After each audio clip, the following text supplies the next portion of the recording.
तो मैं इन्हें बो देना चाहता हूं। मैं तो मर जाऊंगा, लेकिन कोई ये फसल काटेगा। किसी को तो ये लाभ होगा, नहीं तो ये मोती मेरे साथ ही चले जाएंगे।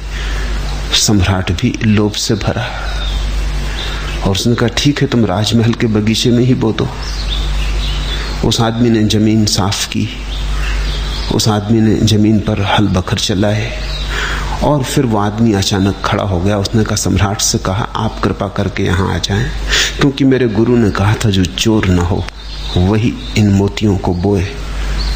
मैं तो चोर हूं, मैं इनको नहीं बो सकूंगा, और बोऊंगा तो ये व्यर्थ चले जाएंगे। इन मोतियों की ये खूबी है, ये उगेंगे तभी जब कोई ऐसा आदमी बोए जो अचोर है।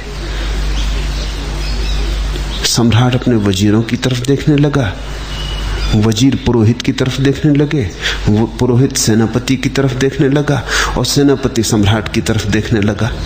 और तब सम्राट ने कहा, क्षमा करो, ये बीज न बो जा सकेंगे, हम सब चोर हैं। ऐसा तो कोई आदमी नहीं जो चोर ना हो। और सम्राट ने कहा, मैं समझ गया तुम्हारी बात, तुम्हारी फांसी की सजा रद्द की जाती। तुम भी चोर हो, हम भी चोर हैं, तुम छोटे चोर हो, हम बड़े चोर हैं, लेकिन चोर हम सब हैं। और वो सम्राट बड़ा दानी था, और वो चोर कहने लगा, महाराज आप और चोर कैसे हो सकते हैं, आप तो महादानी। वो सम्राट कहने लगा, महादानी कैसे हो सकता हूं बिना चोर हुए।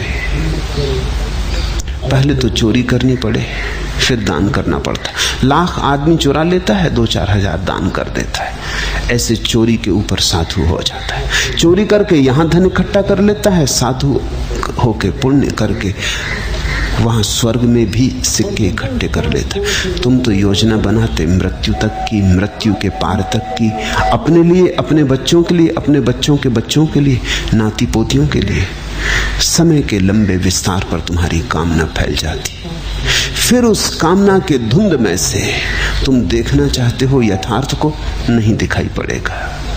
राम को देखना चाहते, काम के धुंध से नहीं दिखाई पड़ेगा। काम का धुंध जाए तो राम दिखाई पड़े।